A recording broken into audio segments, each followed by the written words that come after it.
성도 여러분, 예수님 믿으니 어떠십니까? 예수님 믿으니 좋으십니까? 예수님 믿으니 고통과 환난이 다 사라지십니까? 이번 주 목요일에 청년부가 일본으로 비전 트립을 갑니다. 청년 10명과 또 저랑 또 청년부 장로님 한 분 12명이 가는데요. 여러 사역을 합니다. 그 중에 일본에서 노숙인 사역을 아주 오랫동안 해온 구룡교회라는 곳에서 사역을 하게 됐습니다. 도시락도 대접하고 거기서 이제 예배, 그 교회는 365일 예배가 있는데 예배 하나를 저희가 맡아서 하게 됐습니다. 이 사진을 보여주시죠. 이 교회에서 하는데 청년들이 찬양 인도도 하고 특송도 하고 이제 노숙인 분들에게 치유 기도도 해주고 그리고 제가 이제 설교도 해야 합니다. 그래서 교회 정보를 좀 받아보다 보니까 그 다음 사진 보겠습니다. 교회의 외부에 이런 포스터가 붙어 있었습니다. 이 글씨의 해석을 받아보니 이랬습니다. 그리스도에게 악령, 알코올 중독, 마약, 도박, 자살, 고독, 여자에게 미치는 바람, 마음의 병, 몸의 병으로부터 해방되어 구원받는다. 불가능은 없다. 내려주십시오. 제가 이 문구를 붙잡고 이 모티프로 해서 설교를 준비하고 있습니다. 그런데 한편으로 고민이 됐습니다. 예수 믿으면 이 모든 고통이 사라질까? 물론 이 교회는 특수사역을 하는 교회입니다. 그래서 제가 거기 가서는 이 말씀을 붙잡고 강력하게 이 사역을 하고 말씀도 전하고 치유기도도 하겠죠. 우리랑은 약간 사정이 좀 다릅니다. 특수사역 교회이기 때문에 그렇습니다. 그런데 과연 이것이 우리에게도 동일할까? 라는 생각이 든 것입니다. 예수 믿으면 정말 모든 고통과 환난이 사라질까요? 오늘 우리는 요한계시록에 서머나 교회에 보내는 이 말씀을 읽었습니다. 서머나 교회는 환난으로 유명했습니다. 그 말은 그 당시에 서머나 교회 하면 다 알았다라는 뜻입니다. 그 교회 고통받는 교회지, 환난받는 교회지 라고 척하고 떠올렸습니다. 본문 9절은 이렇게 말씀합니다. 9절에 내가 내 환난과 궁핍을 알거니와 실상은 내가 부요한 자니라. 자칭 유대인이라 하는 자들의 비방도 알거니와 실상은 유대인이 아니요 사탄의 회당이라. 이 구절은 세심하게 읽으면 이렇게 읽혀야 합니다. 내가 너의 환난 즉 궁핍을 안다. 그리고 비방도 안다. 서머나 교회가 받는 환난의 구체적인 내용이 궁핍과 비방이었다라는 뜻입니다. 이 환난의 구체적인 첫 번째가 궁핍인데 실제적으로 교회가 아주 가난했다라는 뜻입니다. 왜 가난했을까? 당시 일하는 사람들은 혼자 일하는 것이 아니라 보통 무역조합에 속해 있었습니다. 길드에 속해서 일을 해야만 했습니다. 그런데 그 길드에 속하려면, 조합원에 속하려면 그리스도인으로는 금지되어 있는 이교도 제의에 반드시 참석을 해야만 했습니다. 교인들은 결정할 수밖에 없는 것입니다. 조합원으로 계속 있으면서 일자리를 유지하기 위해서 신앙에 타협을 할 것인가? 아니면 이교도 제의를 거부하고 극심한 가난에 처하게 될 것인가? 서머나 교인들은 신앙에 타협을 하지 않았던 성도들이었던 것입니다. 그래서 극심한 궁핍에 처하게 되었습니다. 더군다나 이렇게 세상과 분리된 이 교인들이라면 세상이 가만히 놔두겠습니까? 이교도들이나 또한 이 적대적인 유대인들이 그들을 공격하는 것입니다. 강도짓을 하고 또 재산을 몰수하고 훔쳐갑니다. 성도들 중 일부는 죽을 위기에 처합니다. 그렇게 되면 남은 가족 구성원들은 심각한 경제적 타격을 입게 됩니다. 이것이 그들이 처한 궁핍이었습니다. 또 하나의 환난은 비방입니다. 초대 그리스도인들이 당했던 비방은 여러 가지가 있었습니다. 첫 번째로는 식인을 한다라고 비방받았습니다. 왜냐하면 그들이 주님의 이 몸, 주님의 살과 피를 먹는다라는 그런 소문 때문이었습니다. 저들은 식인종들이다라고 비방받았습니다. 또 하나는 근친상간을 한다라고 비방받았습니다. 왜냐하면 그들이 형제 자매라고 부르면서 입맞춤으로 인사를 했기 때문에 근친상간한다라고 비방받았습니다. 또 하나는 무신론자라고 비방받았습니다. 왜냐하면 이 다신론의 세계에서 그들은 오직 한 분 하나님만을 섬겼고 게다가 그 하나님의 형상도 없었기 때문에 무신론자라고 비방받았습니다. 또 하나는 반역자들이라고 비방받았습니다. 로마 황제를 섬기지 않고 다른 그리스도를 충성하고 그리스도의 나라에 충성하는 자들이었기 때문에 반역자다라고 비방받았습니다. 그런데 9절에 보면 특별히 유대인이라 하는 자들의 비방을 안다라고 말씀합니다. 유대인들은 어떻게 이들을 비방했을까? 당시 유대인들의 정치적 상황이 매우 위태로웠습니다. 원래 로마는 유대인들을 특별 대우해줬습니다. 합법적인 종교로 인정해줬는데, 그래서 유대인들에게 황제 숭배나 여러 이교도 제의에 참석하지 않을 수 있는 특권을 줬습니다. 의무를 면제해 주었죠. 그랬는데 AD 70년 근래에 가면은 유대인들의 아주 큰 반란이 일어납니다. 로마가 이 반란을 제압하기 위해서 예루살렘 성전을 포위하고 예루살렘 성전을 멸망시켜 버립니다. 성전을 파괴시키죠. 이 일로 유대인들의 정치적 입지가 아주 좁아집니다. 이런 상황이면 유대인들이 얌전히 있어야겠죠. 그런데 이때 더욱더 활개를 치는 유대인들이 있었으니 바로 유대인 그리스도인들입니다. 왜냐하면 예수님의 가장 결정적인 예언이 뭐였냐면 이 성전이 파괴되리라라는 예언이었기 때문입니다. 그래서 유대인 그리스도인들은 이때야말로 기회다 하면서 더욱더 흥황해서 전도하고 그리스도에게 충성하고 전도합니다. 그러니까 유대인들이 보기에 아주 위험한 상황입니다. 그래서 그때 이 유대인들이 유대인 그리스도인들을 핍박하고 압제하기 시작합니다. 그래서 로마 당국에게 유대인들을 고발하고 비방합니다. 이것이 9절에 나오는 비방입니다. 이 비방은 로마 당국에 의한 비방이기보다는 유대인들에 대한 비방, 유대인들이 기독교인들을 추방하고 고발하게 되는 것입니다. 이것이 서머나 교회 상황이었습니다. 극심한 궁핍에 처하고 비방을 당하고 얼마나 고달팠겠습니까? 환난 당하는 교회, 이것이 서머나 교회였고 당시에 다들 알고 있었습니다. 서머나 교회, 그 고난 당하는 교회지, 환난 당하는 교회지. 그러면 기쁜 소식 교회는 어떤 교회입니까?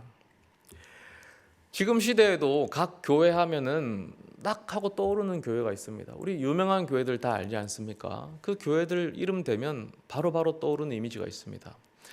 그 교회 하면 어떤 목사님이 떠오르는가 하면, 어떤 교회 하면 그 교회 말씀 좋은 교회지.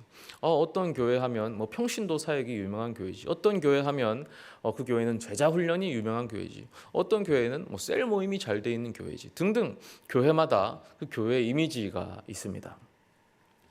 그럼 우리 교회는 무엇으로 유명할까요? 사람들은 우리 교회를 어떻게 기억할까요? 과거 우리 교회에 대한 이미지는 크게 두 가지였던 것 같습니다. 두 부류였습니다. 첫째로는 우리 교회를 모르는 사람들이 있었습니다. 꽤 많았죠. 우리 교회 모르는 사람들은 일단 의심합니다. 이단 아니야? 아주 의심스럽죠. 이름이 너무 비슷하기 때문입니다. 어디 가서 기쁜 소식 교회 부목사입니다 하면은 의심의 눈초리로 쳐다봅니다. 그래서 일일이 설명해 줘야 됩니다. 장로교다, 통합측이다. 여러분도 그런 경험 있으실 겁니다. 제가 기쁜 소식 교회 다닙니다. 기쁜 소식 교회 성도입니다. 집사입니다. 권사입니다 하면은 이상하게 어디서 많이 들어본 것 같은데 하다가 의심의 눈초리로 쳐다보시죠. 저는 개인적으로 그 이단, 요 근처에 있는 이단에 대해서 그리 안 좋은 감정은 없었는데, 제가 수요 예배 때도 한번 말씀드렸는데, 예전에 이 교회에서 이 치킨을 배달시켰는데 그 치킨이 그리로 갔습니다. 그 이후로 이단은 아주 나쁜 종자다, 뿌리를 뽑아야 한다라고 제가 굳게 믿고 있습니다. 두 번째로, 과거의 우리 교회는 일단 우리 교회를 아시는 분들은 말씀이 좋은 교회다라고 알고 있었습니다. 제가 우리 교회를 소개하다, 제가 그 기쁜 소식 교회입니다 하면은 일부 목사님들은 그 교회 말씀 좋은 교회지라고 아시는 분들이 종종 있었습니다. 처음 우리 교회가 성장했던 것도 아마 기억하시는 분들이 있으실 겁니다. 말씀 테이프를 집집마다 이 아파트에 넣어서 그렇게 성장했습니다. 말씀을 듣고 우리 교회 찾아오셨었죠. 또 예배 설교 실황을 기독교 방송에 내보내서 그 설교를 듣고 오시는 분들도 계셨습니다. 그 목사님도 그 방송을 들었다라고 하시더라고요. 저도 외국 생활을 하다가 설교를 듣고 이 교회에 찾아와서 성도로 신앙생활을 시작했었습니다. 그러면 지금은 어떨까요? 지금도 우리 교회가 과연 말씀으로 유명할까? 지금은 우리 교회가 과거보다는 더 많이 알려졌습니다. 꽤나 유명해졌습니다. 왜 그럴까? 이런저런 일들이 많이 있었기 때문이죠. 그 일들은 굳이 설명할 필요는 없겠습니다. 근데 궁금하지 않습니까? 지금은 과연 우리 교회를 어떻게 알고 있는지. 요즘에는 제가 목사님들 만나서 저를 소개하면 옛날과는 다릅니다. 요즘에는 제가 굳이 저를 변호할 필요가 없습니다. 그쪽에서 저를 알아보시는 경우가 더 많습니다. 그런데 뭐라고 하시냐면, 기쁜 소식 교회요? 담임 목사님 아직도 안 계세요? 교회 힘드시겠네요. 그 교회 힘들겠네요. 라고 합니다. 무슨 말이냐면, 기쁜 소식 교회는 어려움에 처한 교회라고 알려져 있습니다. 담임 목사님이 안 계셔서 어려운 교회, 담임 목사님이 교체되는 시기에 흔들리는 교회, 그래서 성도들이 목양받지 못하는 교회라고 알려져 있습니다. 이것이 세상에 알려진 우리 교회의 현재 이미지입니다. 교회라는 것은 한 몸입니다. 그래서 교회가 흔들리면 성도님들도 흔들릴 수밖에 없습니다. 교회가 불안하면 성도님들도 불안하죠. 교회가 안정이 되어야지 교회 지체인 성도님들도 결국 안정이 되는 것입니다. 교회의 환란은 곧 성도의 환란이죠. 거꾸로 하면 성도가 환란이면 교회가 환란이, 이 둘은 분리되지 않습니다. 그래서 저는 오늘 이 성도님들의 환란, 성도님들이 맞닥뜨리신 환란에 대해서 이야기하려고 합니다. 종종 성도님들과 이야기해보고 신방을 해보면 남들에게 말 못할 어려움과 아픔을 가지신 분들을 만나게 됩니다. 우리 교회 성도님들은 대체로 이 교양이 있으시고 격식이 있으셔서 그 아픔을 잘 드러내지 않으십니다. 왜냐하면 남에게 피해를 주고 싶지 않으셔서 최대한 예의를 차리시기 때문이죠. 그러니 겉으로 보이기에는 좋아 보이시고 밝아 보이시지만 그 속을 들여다보면 무너져 내리고 있고 참 아프고 힘든 경우를 종종 보게 됩니다. 그냥 세상 사람들처럼 살았다면 힘들지 않았을지 모릅니다. 그런데 신앙의 삶을 선택하려면 힘들죠. 세상 사람들처럼 그냥 돈을 쫓고 명예를 쫓고 살았다면 그냥 편했을 수도 있습니다. 주일에도 인맥 찾고 모임 찾고 그냥 그렇게 살면 더 쉽게 살고 더 쉽게 성공했을 수도 있죠. 눈 딱 감고 공정하지 않은 일도 정직하지 않은 일도 그냥 하면 되는 거 아닙니까? 그게 그렇게 나쁜 일도 아니지 않습니까? 자녀 결혼 문제도 솔직히 신앙 좋은 배우자 찾으려고 하니까 더 힘든 거 아닙니까? 내 자녀가 그렇게까지 이런 취급을 받아야 되는 이유가 있을까요? 이 억울하지 않습니까? 뭐가 그렇게 부족합니까? 내 자녀가. 자녀를 키우는 데에도 예수님을 괜히 믿어가지고 짐이 하나 더 생겼습니다. 왜 신앙 문제와 교회 문제를 가지고 이렇게까지 씨름해야 되는 건지. 교회냐 학원이냐 왜 이렇게 고민해야 되고 왜 이것이 나에게 부담이 되고 죄책감이 됩니까? 신앙 교육이라는 짐을 어깨 하나 더 얽고 맸습니다. 부모의 갈등, 친척과의 갈등, 이웃과의 갈등, 신앙이 없었다면 이런 갈등도 사실 없습니다. 왜 내가 참아야 되고 참지 않아야 되는 갈등이 많은데 내가 예수를 믿어서 사랑해야 되고 참아야 되고 인내해야 되고 왜 힘든 길을 더 걸어야 하는지. 예수 믿으면 고통과 환난이 사라지는 것이 아니라 더 많아지는 것 같습니다. 뿐만 아니죠. 우리 교회에는 몸이 아프신 분들도 많습니다. 마음의 병, 영적인 병 이런 것뿐만 아니라 육신의 병으로 고통당하시는 분들이 계셔서 이 병 때문에 이 교회 예배드리러 오기도 힘드신 분들이 많이 계십니다. 예수 믿으면 고통과 환난이 사라지지가 않습니다. 우리가 바로 그 고통과 환난 속에 있죠. 그러므로 오늘 주님께서 서머나 교회에 주시는 말씀은 바로 우리 기쁜 소식 교회에 주시는 말씀입니다. 주님은 환난 가운데 있는 교회에게 말씀하십니다. 8절 보시겠습니다. 서머나 교회의 사자에게 편지하라. 처음이며 마지막이요 죽었다가 살아나신 이가 이르시되. 여기는 말씀하시는 이의 자기소개입니다. 뭐라고 소개하시냐면 처음이요 마지막이요. 처음이며 마지막이다. 이 칭호는 구약에서 하나님께서 자기 자신을 부르시는 칭호입니다. 특히 이사야서에서 여러 번 소개하시는데 대표적인 구절 하나만 제가 읽어드리면 이사야 44장 6절에서 이스라엘의 왕인 여호와, 이스라엘의 구원자인 만군의 여호와가 이같이 말하노라. 나는 처음이요 나는 마지막이라. 나 외에 다른 신이 없느니라. 그래서 지금 보는 이 8절은 예수 그리스도의 신성을 강력하게 주장합니다. 그리스도가 곧 하나님과 동일한 분이시다라는 뜻입니다. 왜 이런 칭호를 굳이 쓰시냐면 이 서머나 교회를 박해하는 자들이 유대인이기 때문에 유대인들은 예수님을 신으로 인정하지 않죠. 그래서 특별히 이런 칭호를 더 쓰시는 겁니다. 내가 곧 하나님이다. 그리고 이 하나님이 뭐라고 하시냐면 그리스도는 죽었다가 살아나신 이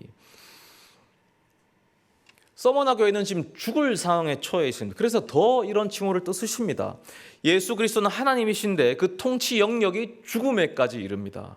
지금 죽음의 문제에 직면한 서머나 교회에 말씀하십니다. 그들은 죽도록 박해를 견디고 있습니다. 예수님께서 너희가 받는 박해는 내가 이미 겪었다. 그리고 내가 이미 극복해낸 일이다 라고 말씀하시는 겁니다. 그리고 9절이 이어지는데 9절에서 내가 너의 환난을 안다라고 하시는데 사실 이 9절 예수님께서 이 요한계시록에서 7교회에게 말씀하시는데 여기 나올 차례는 원래 칭찬을 하실 차례입니다. 내가 너의 행위를 안다라고 하시면서 칭찬을 하셔야 되는데 여기서는 내가 너의 환난을 안다라고 하십니다. 무슨 뜻이냐면 이 환난은 칭찬받을 일이다라는 뜻입니다. 왜냐하면 환난이란 말세 그리스도를 믿는 믿음의 증거로서 주어지는 것들이기 때문입니다. 마태복음 10장 22절에 또 너희가 내 이름으로 말미암아 모든 사람에게 미움을 받을 것이나 끝까지 견디는 자는 구원을 얻으리라. 디모데후서 3장 12절에 무릇 그리스도 예수 안에서 경건하게 살고자 하는 자는 박해를 받으리라. 베드로전서 4장 12절에 사랑하는 자들아 너희를 연단하려고 오는 불시험을 이상한 일 당하는 것 같이 이상히 여기지 말고. 환난은 이상한 일이 아니라 자연스러운 일입니다. 영광의 면류관이죠. 주님께서 그 환난으로 인해서 칭찬하시기 때문입니다. 특히 9절 끝에서 주님은 그 환난하는 자들을 자칭 유대인이고 그들은 유대인이 아니라 사탄의 회당이다 하십니다. 민족적으로는 유대인일지 모르지만 사실은 유대인이 아니라 사탄의 손아귀에 있는 자들이고 사탄에 불과하다. 오히려 서머나 교회야말로 진정한 하나님의 백성이다라고 하십니다. 왜냐하면 그들은 환난을 당하기 때문입니다. 환난을 당하는 자들이야말로 참된 하나님의 백성입니다. 우리 기쁜 소식 교회 역시 마찬가지입니다. 우리 교회를 사람들이 뭐라고 생각하느냐, 우리 교회를 바깥에서 뭐라고 여기느냐, 어떤 이미지로 바라보느냐, 이런 것이 뭐가 중요하겠습니까? 아무런 상관이 없습니다. 담임 목사님이 없는 교회, 그래서 흔들리는 교회, 어려움이 있는 교회, 목양받지 못하는 교회, 이거 다 바깥에서 보는 이미지죠. 사람들이 보는 이미지입니다. 정말 중요한 것은 하나님이 우리를 보는 이미지입니다. 사람들이 보는 것보다 하나님이 우리를 어떻게 보느냐, 이것이 중요합니다. 환난을 당하고 계십니까? 예수를 믿음으로 인해서 인생이 고통스러우십니까? 그렇다면 그 인생은 칭찬받는 인생입니다. 누가 칭찬합니까? 사람이 칭찬합니까? 아닙니다. 사람은 설령 비난하고 사람은 설령 조롱할지라도 예수 그리스도께서 칭찬하십니다. 처음이요 마지막이시며 죽었다가 살아나신 그 예수 그리스도께서 칭찬하십니다. 그 길이 옳은 길이라고 인정하시며 환난 당하는 교회야말로 참된 하나님의 교회라고 선언하십니다. 그러면 이 환난의 끝은 어디일까요? 환난 속에 있어야 참된 교회라면, 환난 속에 있어야 참된 성도라면 우리는 언제까지 힘들게 있어야 됩니까? 언제까지 불안해야 됩니까? 이 환난의 길에서 실족하게 되면 어떡합니까? 10절입니다. 너는 장차 받을 고난을 두려워하지 말라. 볼지어다 마귀가 장차 너희 가운데에서 몇 사람을 옥에 던져 시험을 받게 하리니 너희가 10일 동안 환난을 받으리라. 내가 죽도록 충성하라. 그리하면 내가 생명의 관을 내게 주리라. 장차 받을 고난은 더욱 심각해질 수도 있습니다. 마귀가 장차 몇 사람을 옥에 던져 시험을 받게 할 것이다 라 예언했습니다. 이것은 당시 서머나 교회 상황 속에서 옥에 갇힌다는 말은 사실은 결국 사형을 받게 된다라는 말과 같습니다. 왜냐하면 당시에 감옥에 갇힌다는 말은 징역형이라기보다는 잠시 머무르는 곳입니다. 결국 감옥에 갇힌 사람은 잠시 머물렀다가 재판을 받는데 일부는 뭐 벌금을 내기도 하지만 대부분 유배를 가거나 사형을 당하는데 로마 시민권자나 유배를 당하지 대부분 사형을 받습니다. 그러니까 장차 받을 고난은 결국 사형이라는 심각한 고난입니다. 그러나 주님은 말씀하시기를 고난을 두려워하지 말라. 왜 그럴까요? 하나님께서 이 모든 상황을 통제하고 계시기 때문입니다. 헬라어로 이 10절을 문법적으로 분석해 보면 여기에서 신적 수동태가 사용됩니다. 신적 수동태라는 말은 이 장면의 배후에 존재하는 주된 행위자가 하나님이란 뜻입니다. 사탄이 일어나서 자신의 뜻을 펼치는 것 같아도 결국 하나님의 통제 아래에 있다라는 뜻입니다. 뿐만 아니라 그 기간이 10일이죠. 10일이라는 뜻은 아주 짧은 기간이란 뜻입니다. 거기다가 이 10일은 다니엘이 스스로를 시험했던 기간이 10일입니다. 다니엘이 야채만 먹으면서 자기의 얼굴빛을 시험했던 기간이 10일입니다. 하나님께서는 그 다니엘과 세 친구들의 얼굴빛을 지키셔서 그 시험에서 승리하도록 만드셨습니다. 이 모든 상황은 하나님께서 통제하고 계십니다. 그러므로 반드시 이 고난과 환난의 끝에는 하나님의 승리가 기다리고 있습니다. 따라서 주님은 죽도록 충성하라라고 하십니다. 우리도 마찬가지입니다. 어렵죠. 예수를 믿지만 그 고통이 사라지지 않습니다. 오히려 예수님 때문에 더 어렵습니다. 예수님 때문에 더 힘듭니다. 원망스럽습니다. 어쩌면 이 고통은 사라지지 않을지도 모르고 더 심해질 수도 있습니다. 그러나 두려워하지 마십시오. 왜 그렇습니까? 이 모든 고통을 하나님께서 통제하고 계시기 때문입니다. 철저히 통제하고 계십니다. 하나님의 손아귀 아래에 있습니다. 그래서 우리는 안전합니다. 제가 군대에 있을 때 일입니다. 제가 이 최전방 7사단에서 장교로 군 생활을 했습니다. 저는 이 연대 작전실에 있었는데 소위를 달고 막 갔을 때입니다. 소위는 장교지만 사실 아무것도 모릅니다. 이제 가가지고 예하부대 최전방 GOP에서 이 작전 보고가, 상황 보고가 막 들어오는 겁니다. 근데 전방 철책이 잘렸다라는 보고가 들어왔습니다. 깜짝 놀랐습니다. 순간 저는 그 보고를 듣는 순간 이 시야가 이렇게 멈춰서 흔들리는 느낌을 받았습니다. 그리고 머릿속에서 영화에서 보고 그 교육받으면서 봤던 모든 영상들이 막 지나갔습니다. 간첩선이 지나가고 총격전이 지나가고 무장 공비가 지나가고 이제 전쟁이 나는구나. 내가 총을 들고 나가야 되는구나. 이제 싸워서 죽는구나. 그런 생각들이 막 지나가면서 너무 패닉이 와서 진짜 그때 볼펜으로 써야 되는데 손이 벌벌 떨렸습니다. 그래서 장교니까 겁나는 척은 하지 않는데도 손이 떨려 있었습니다. 근데 주위를 둘러보니까 너무나 다들 평온하셨습니다. 일개 병사마저도 너무 평온한 순간이었던 겁니다.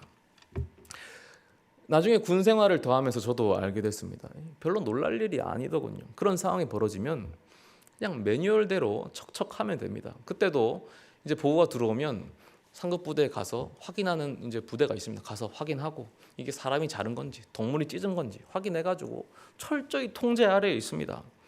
그때도 잘린 게 아니라 그냥 찢겨진 겁니다. 그냥 그렇게 끝난 종료가 된 겁니다. 종종 있는 일이죠. 그 사건이 우리 군의 통제 아래에 있다는 걸 알기 전에는 너무나 패닉이었죠. 저는 죽음을 생각했습니다. 그런데 철저히 통제 아래에 있다는 걸 알고 나니까 더 이상 두렵지 않았습니다. 마찬가지입니다.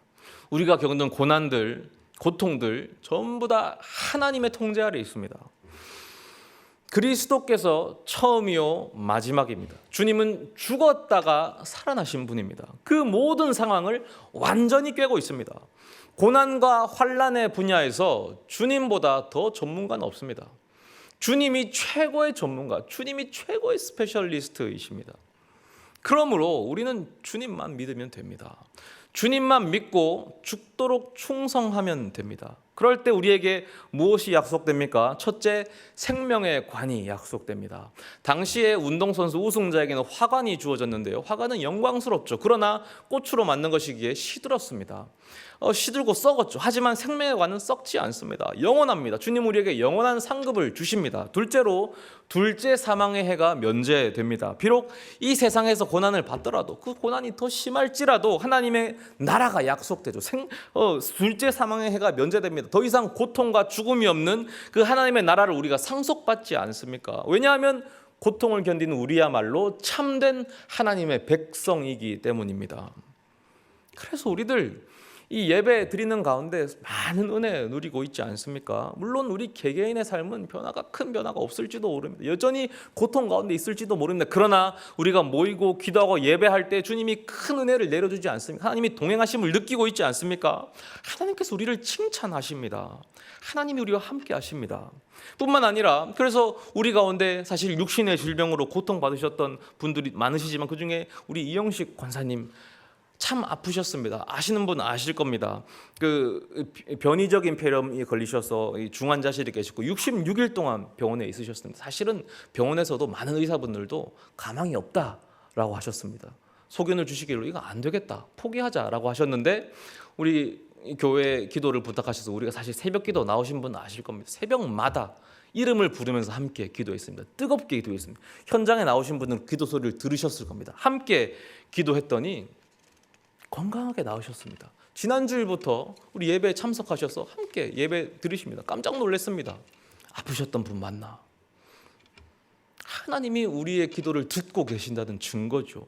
고통 가운데 분명히 함께 하신다는 증거십니다. 이것은 교회를 위해서 하나님께서 그 권사님을 사용하신 일입니다. 성도 여러분, 예수님 믿으니 어떠십니까? 예수님 믿으니 좋으십니까? 예수님 믿으니 고통과 환난이 다 사라집니까? 이 설교 처음에 드렸던 질문입니다. 물론 고통과 환난이 다 사라지지는 않습니다. 그러나 예수님 믿으면 고통과 환난을 능히 이길 수 있는 힘을 얻습니다. 뿐만 아니라 이 고통과 환난의 시간은 우리에게 상급의 시간이 됩니다. 주님은 그 모든 상황을 통제하시면서 우리와 함께 하십니다. 그 증거를 우리가 누리고 있지 않습니까? 그래서 자신 있게 대답할 수 있습니다. 예수님 믿으니 참 좋습니다.